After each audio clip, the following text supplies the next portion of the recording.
Falar de cultura é falar do nosso povo tocantinense. E é sobre isso que nós vamos estar conversando um pouquinho, em especial sobre o reconhecimento da sabedoria popular e suas implicações na sociobiodiversidade. Quando nós pensamos na sabedoria popular, nós pensamos nos nossos povos tradicionais, nas nossas comunidades tradicionais que nós temos no Tocantins e em outras regiões do nosso país.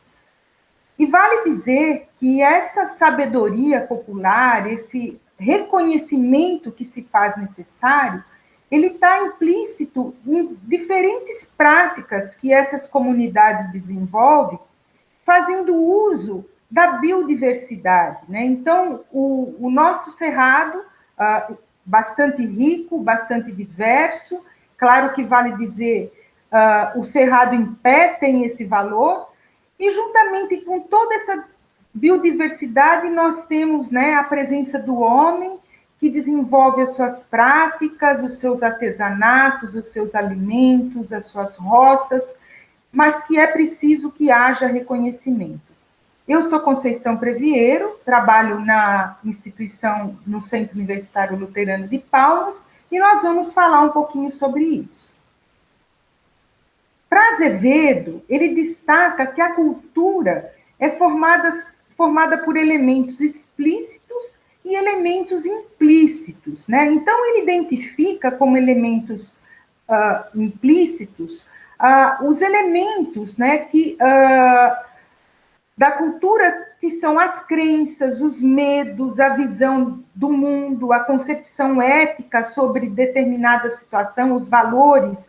Então, quando nós pensamos nas crenças, né, há de considerar que todos os povos, todas as comunidades, os grupos sociais têm determinadas crenças frente a algum, por exemplo, um remédio fazendo uso das plantas, um determinado tipo de alimento que pode ocasionar algumas situações adversas. Enfim, nós temos diferentes situações que nos remetem a isso. Quando nós ouvimos pessoas falarem que tem medo de trovão na época de chuva, né, que ocasiona, às vezes, até mesmo um isolamento para poder se proteger, esse medo está vinculado ao desconhecido, mas ele é presente em algumas culturas, muito mais do que em outras. Né? Quando nós falamos dos elementos explícitos, a própria forma de se comunicar, a questão gestual, os símbolos que nós temos, né, e os rituais dentro desses povos, então, as cantorias, os festejos, né, então, tudo isso está ligado ao que nós identificamos como a cultura, né, que está vinculada a esses povos e parte, né, das populações que fazem, no contexto, a participação junto a essas práticas. Né? E isso vale dizer que nós temos ligado, o que nós identificamos como a herança cultural de um povo, é um conjunto de valores transmitidos através do processo de socialização entre as gerações. Né? Então, é algo que vai passando, né, de avô para o filho, para os netos. Então, é algo que nós carregamos durante a nossa vida e que está vinculado a essa questão das gerações às quais nós estamos vivenciando.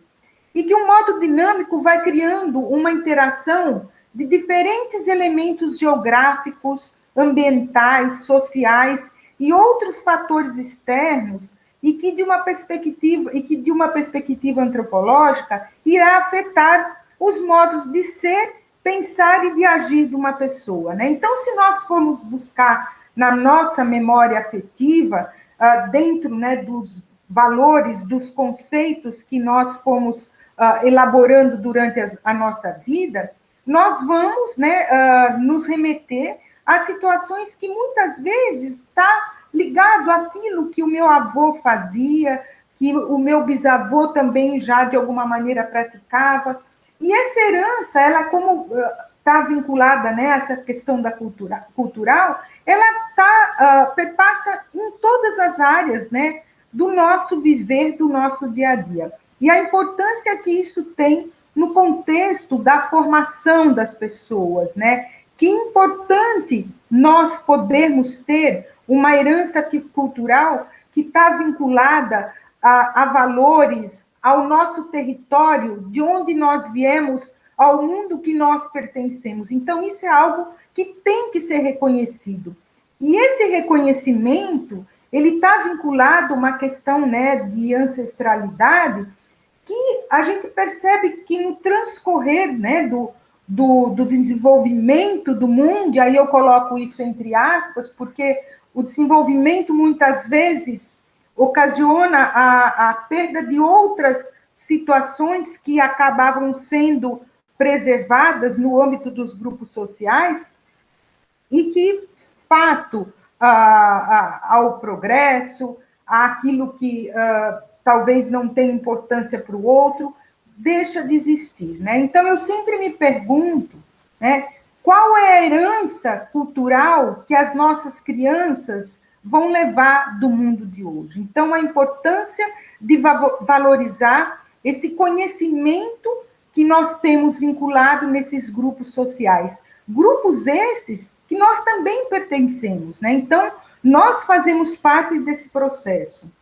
E aí, quando eu penso num contexto dessa herança cultural, nós temos o que nós chamamos de consciência coletiva, que é um conjunto dessas crenças e dos sentimentos comuns, à média dos membros de uma mesma sociedade, formando um sistema determinado com vida própria. Então, se nós pensamos numa comunidade tradicional, os quilombolas, os indígenas, os ribeirinhos, né?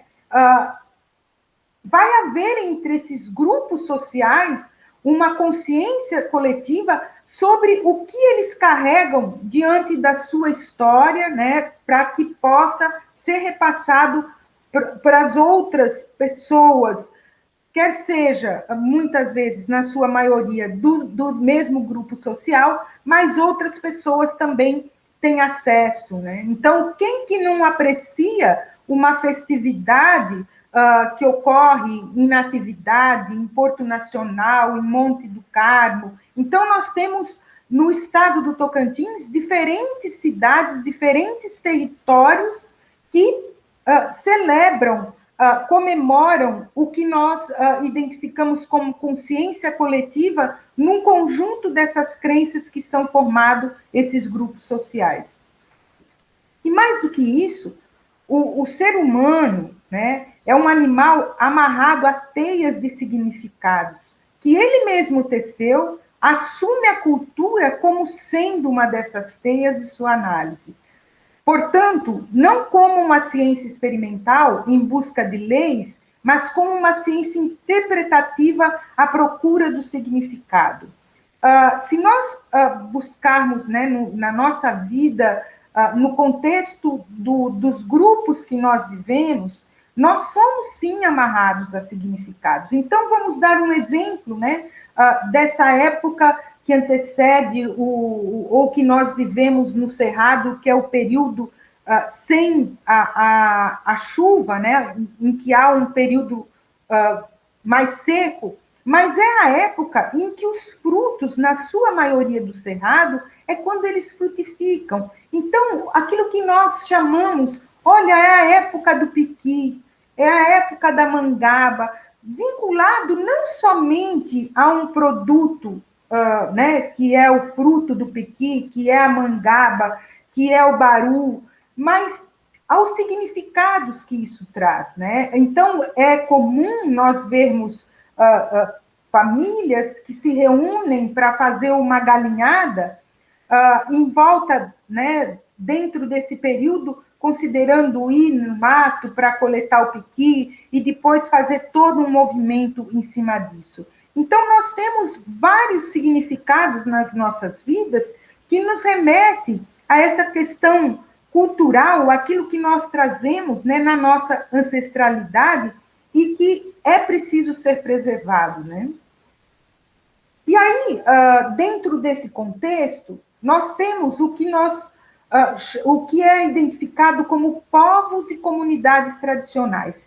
E o que se define como povos e comunidades tradicionais?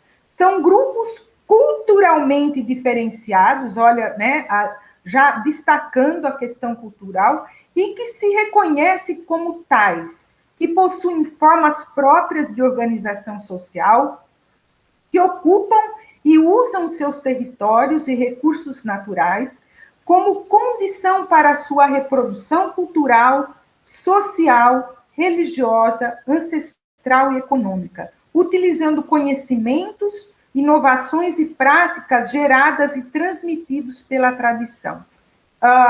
Então, se eu for, né, pensar num grupo social, numa comunidade tradicional, que nós temos um exemplo no Jalapão, né? Nós temos as comunidades quilombolas, que traz na sua origem as suas práticas desde um modo diferenciado de fazer suas roças, né? De fazer determinados alimentos, de ter práticas, vamos focar para a questão do capim dourado, né? A questão do artesanato, do buriti, e o preparo dos alimentos oriundo desse agroextrativismo, né, sustentável. Então, toda essa questão do que eles têm como história está voltado a essa questão da organização social, que remete a um território, aquele espaço onde, né, esses grupos se formaram. Eu posso ter uma mesma comunidade tradicional, os quilombolas daqui do Tocantins e os quilombolas do Goiás, né? E eles podem ter afinidades diante das suas práticas, mas também vão ter as suas particularidades, considerando a forma de vida que esses grupos estabeleceram. E no Brasil, eu identifiquei aqui, né, isso está na literatura, quem são os nossos povos e comunidades tradicionais. Então, aqui foi identificado os povos indígenas, nós temos, né, no estado do Tocantins, diferentes etnias, né, em diferentes regiões do estado. Nós temos os quilombolas, de Arraias, do Jalapão, de Santa Teresa, da própria Natividade. Então, nós temos, né, os quilombos em diferentes regiões. Nós temos os extrativistas, né, as mulheres agroextrativistas da APA do Cantão, na região de Casiara, de Araguacema, os ribeirinhos, né, as pessoas que formaram as suas vidas à beira dos rios, e é claro que vale destacar que parte desses ribeirinhos são impactados pela formação das usinas hidrelétricas, os caboclos, os pescadores artesanais, os pomeranos, né, que tem no Brasil, os povos que vieram de outros países e formaram esses grupos em regiões do país, os geraizeiros, as comunidades que moram na Serra dos Gerais, os torrãozeiros, que são os grupos que moram no Parque Estadual do Cantão, e assim como nós temos outros também. O conhecimento das comunidades e povos tradicionais são produzidos a partir de atividades e práticas coletivamente desenvolvidas e abrange desde técnicas de manejo de recursos naturais a métodos de caça e pesca, até o conhecimento sobre os diversos ecossistemas e propriedades farmacêuticas, alimentícias e agrícolas, e mesmo categorizações de espécies de flora e fauna utilizada por essas populações. É comum o conhecimento, vamos dar como exemplo as plantas com propriedades medicinais, haver particularidade desse conhecimento frente aos diferentes povos. a questão do próprio desenvolvimento da agricultura, a forma que eu cultivo o arroz, frente à região em que eu estou inserido, pode ser diferente da outra. A forma de pescar, né? Então, se nós pensarmos nos indígenas, a forma como eles pescam, e outras comunidades, nós temos uma forma diferente disso acontecer. Então, esses povos carregam, né, esse conhecimento que está ligado às condições, à forma como isso foi desenvolvido na questão tempo e também pensando no território onde eles estão. Porque se eu penso em determinados povos, onde eles têm um desenvolvimento mais próximo aos rios, e outro não. Então, como é que se dá essa construção, considerando o território em que eles estão inseridos? E aí, dentro desse elemento, né, que é o nosso bioma, que é o cerrado onde nós estamos, e aí, quando eu penso na palavra sociobiodiversidade, e qual é a definição sobre isso? É um conceito que envolve a relação entre a diversidade biológica, né? Então, se eu pensar na nossa fauna, na nossa flora, os sistemas agrícolas tradicionais, aquilo que eu falei um pouco antes, nós temos diferentes formas de cultivar, e o uso e manejo destes recursos junto com o conhecimento e cultura das populações tradicionais e agricultores familiares.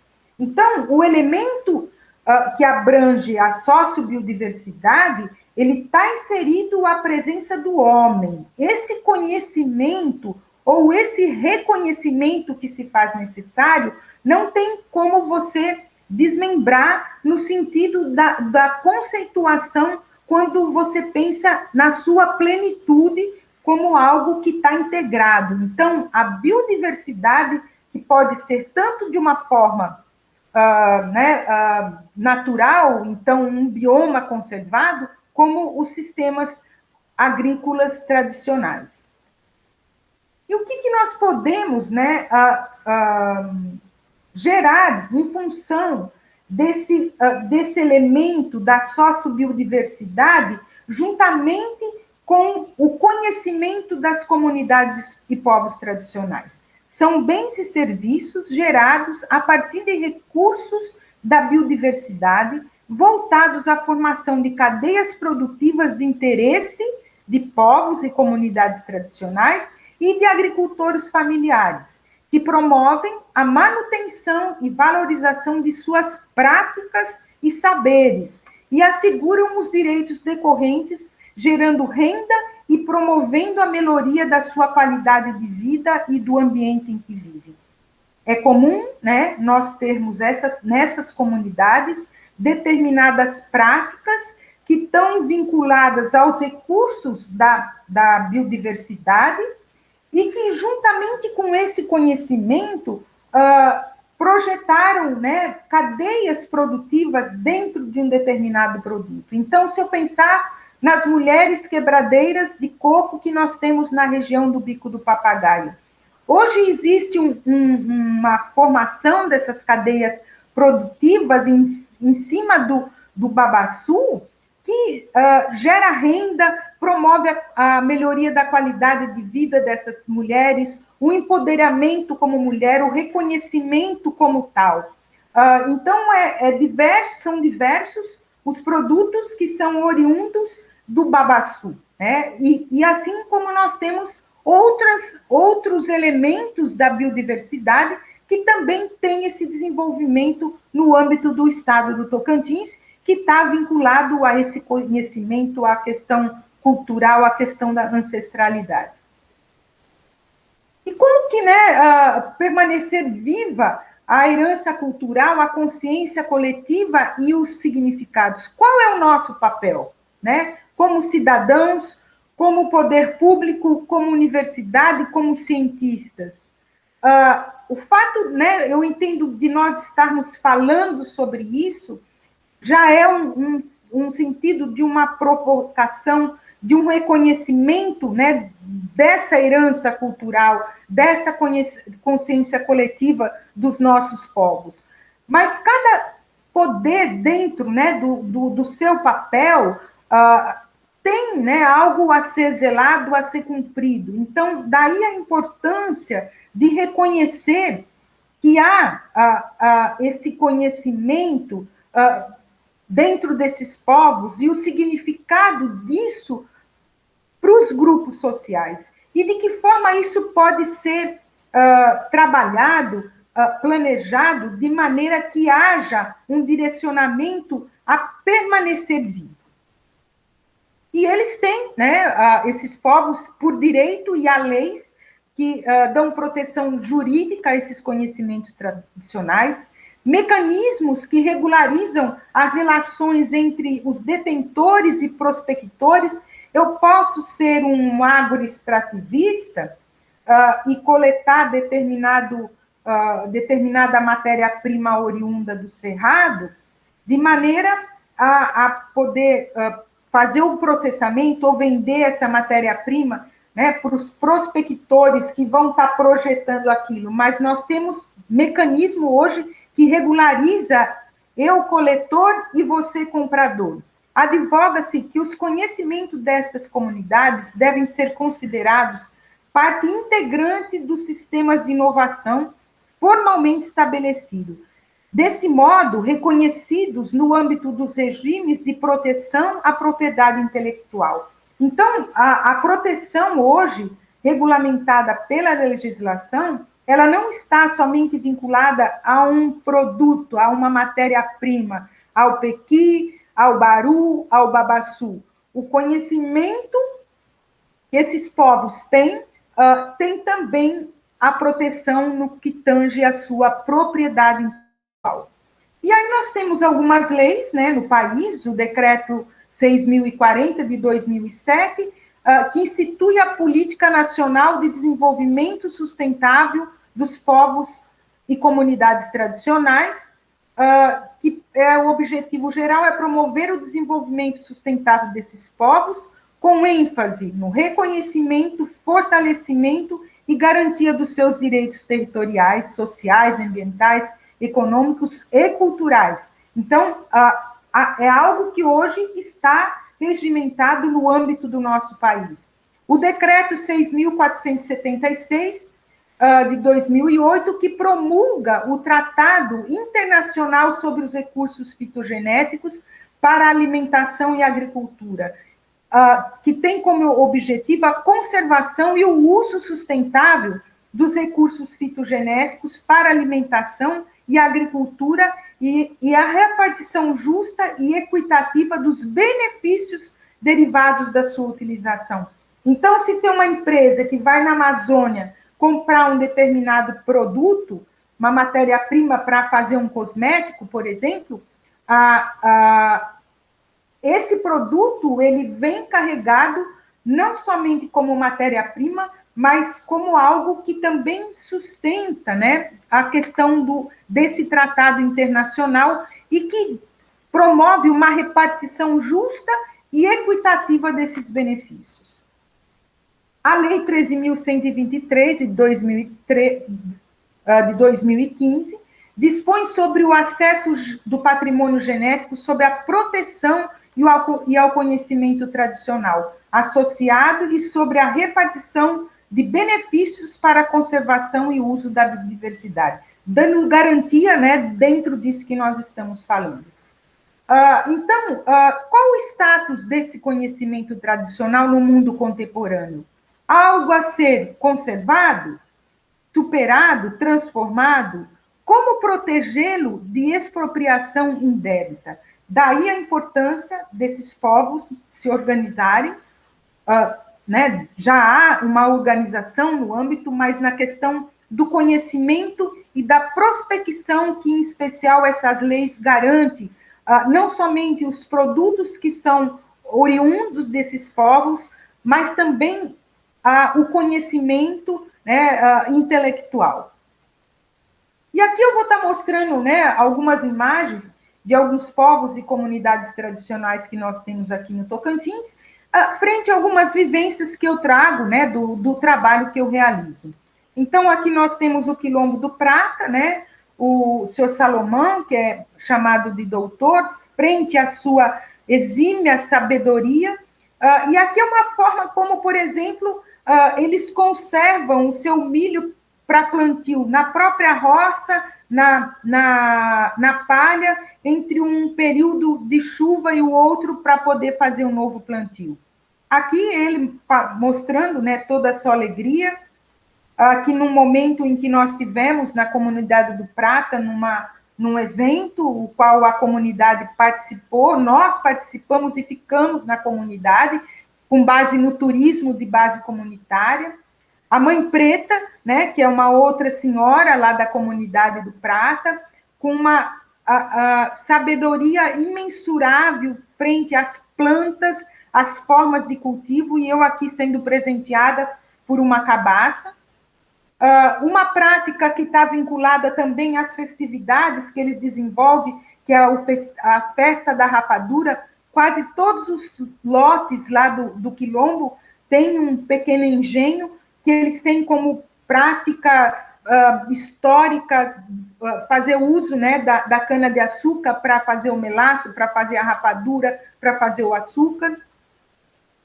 Aqui eu fazendo uma troca de sementes, que é um outro ponto extremamente importante, eles serem detentores, os quais eles têm autonomia sobre a época em que eles vão plantar, que eles vão cultivar.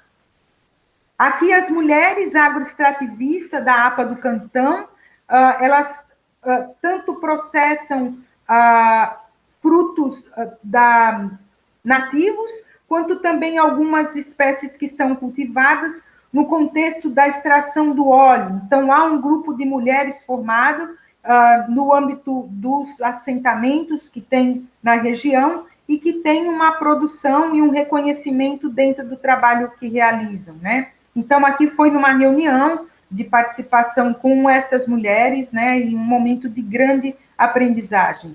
E aqui, alguns dos tipos de óleo que elas fazem, que é o de pequi, buriti, babaçu, bacaba, gergelim, macaúba, tucum, baru, mamona, amendoim. E dentro desse contexto da produção do óleo, existem os encontros dessas mulheres, tanto para coletar quanto para processar, e acaba dando isso um fortalecimento para essas mulheres. Nós temos os povos indígenas, né, no Tocantins, aqui um exemplo é a etnia Craô, que eles conseguiram, né, antes do 1998, 97, localizaram algumas sementes tradicionais de milho na Câmara de Conservação da Embrapa em Brasília, onde iniciou-se a reprodução e a recuperação das espécies que eles tinham nas comunidades.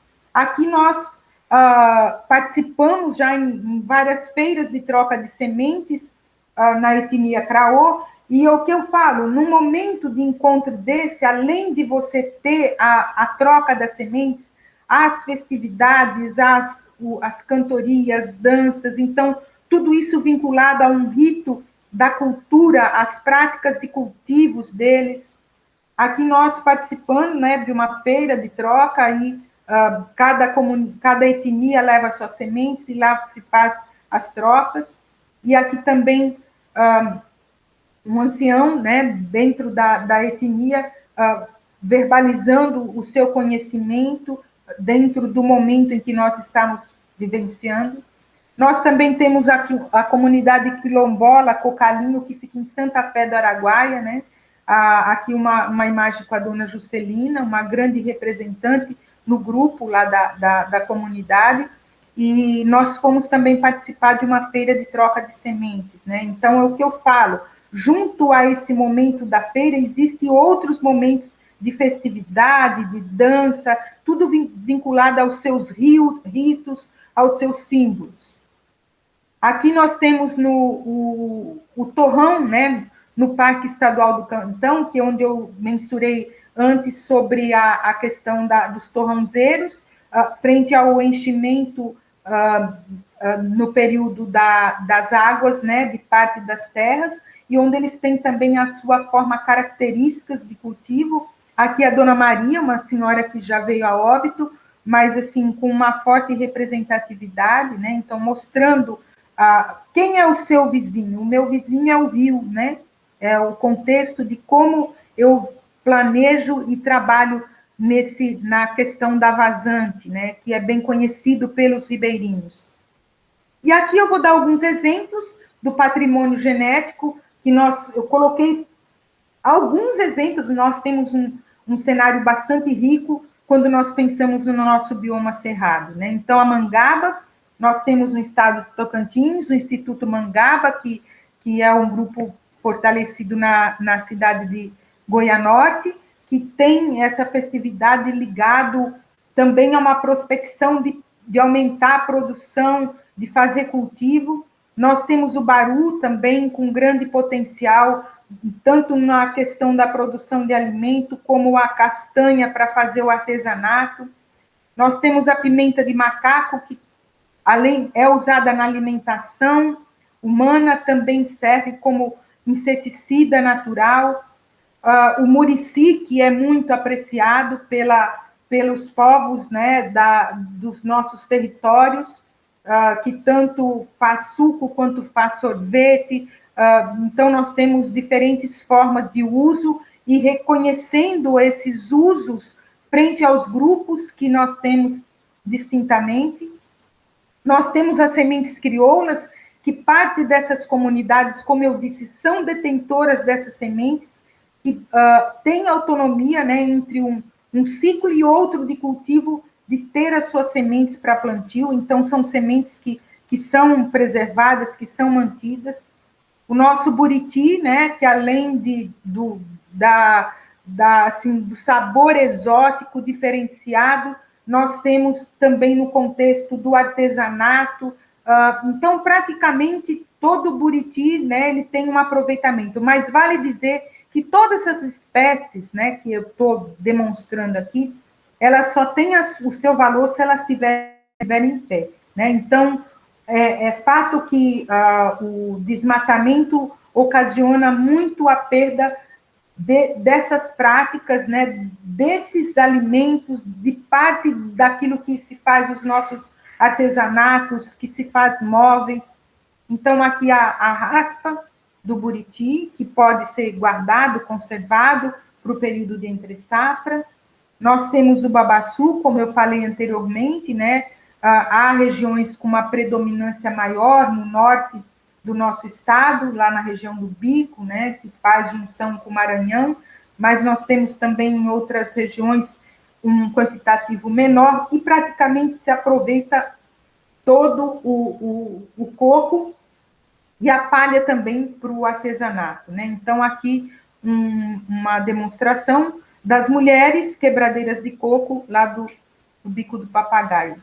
Um outro exemplo de planta de semente crioula, que são as favas, que também está vinculada às nossas culturas, ao hábito alimentar. O capim-dourado, né, vale reforçar a importância disso para determinadas regiões no estado do Tocantins, em especial a região do Jalapão, tanto que hoje já há até legislação que regimenta a época de colheita, como está colhendo. Aqui um demonstrativo de como você pode estar organizando esses arranjos produtivos, considerando esses elementos da biodiversidade, que é a loja, o espaço que tem lá na comunidade Mumbuca, no Jalapão, onde eles recebem os turistas e comercializam seus produtos. Aqui só um exemplo da beleza, né, que nós temos, da riqueza da cagaita, a árvore e a sucupira, que tanto uma quanto a outra tem a sua importância na questão alimentar, na questão da medicina popular. O pequi, né, muito apreciado pelo povo tocantinense e outras regiões também, que vincula isso não somente ao consumo, mas a questão dos significados que ele nos traz, as festividades que nós temos no âmbito do país. E mais aqui, né, uma outra imagem de um milho de semente crioulo, né, um milho preto, que também faz parte desse contexto das comunidades tradicionais. E para encerrar, né, eu deixo uma mensagem, né, do Louis Boneude, que ele diz: a cultura forma sábios, a educação, homens, né? Então, dada a importância que nós temos como, muitas vezes, formadores de opinião, e também como quem reconhece e busca aprender com esses povos, né? A questão dessa formação, dessa educação que nós temos que prospectar, em especial nas nossas crianças, nos nossos jovens, para que eles possam, sim, ter no seu futuro a herança cultural que nós trazemos, né, dentro das nossas vivências.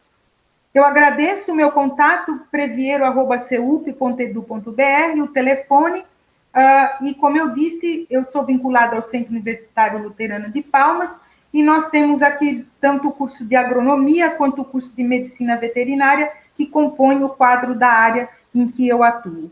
E o núcleo de agroecologia, o qual eu sou coordenadora. Agradeço.